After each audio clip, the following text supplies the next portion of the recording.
The boy came from the east, and the sun had just begun to go down in the west.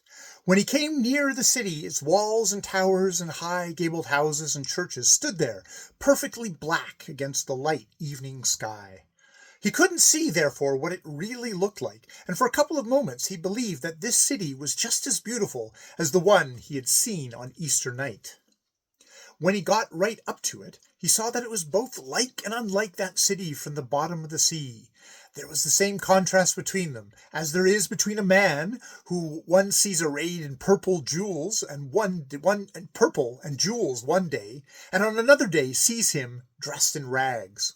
Yes, the city had probably once upon a time been like the one which he sat and thought about. This one also was enclosed by a wall with towers and gates. But the towers in this city, which had been allowed to remain on land, were roofless, hollow, and empty. The gates were without doors. Sentinels and warriors had disappeared. All the glittering splendor was gone. There was nothing left but the naked, grey, stone skeleton. When the boy came farther into the city, he saw that the larger part of it was made up of small, low houses. But here and there were still a few high-gabled houses and a few cathedrals, which were from the olden time. The walls of the gabled houses were whitewashed and entirely without ornamentation.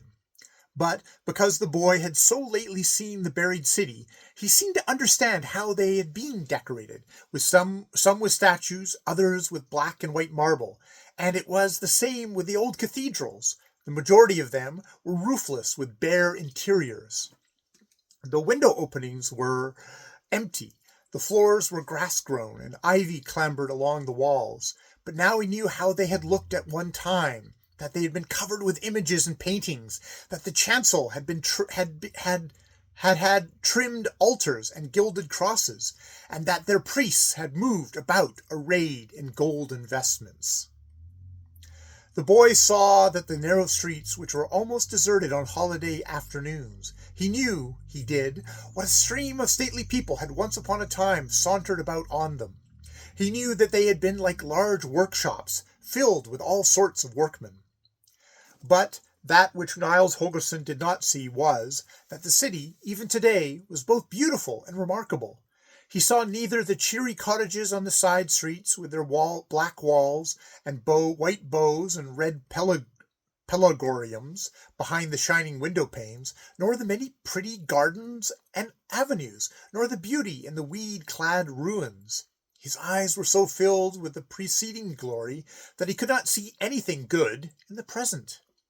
The wild geese flew back and forth over the city a couple of times, so that Thimbletot might see everything.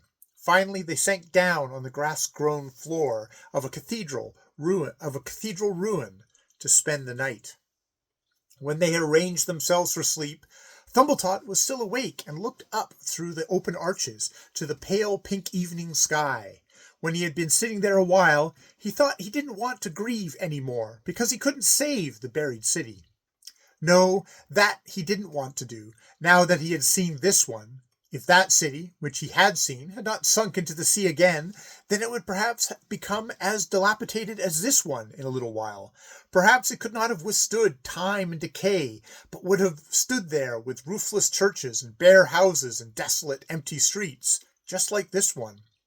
Then it was better that it should remain in all its glory, down in the deep. It was best if it happened as it happened, thought he. If I had the power to save the city, I don't believe that I should care to do it. Then he no longer grieved over the matter.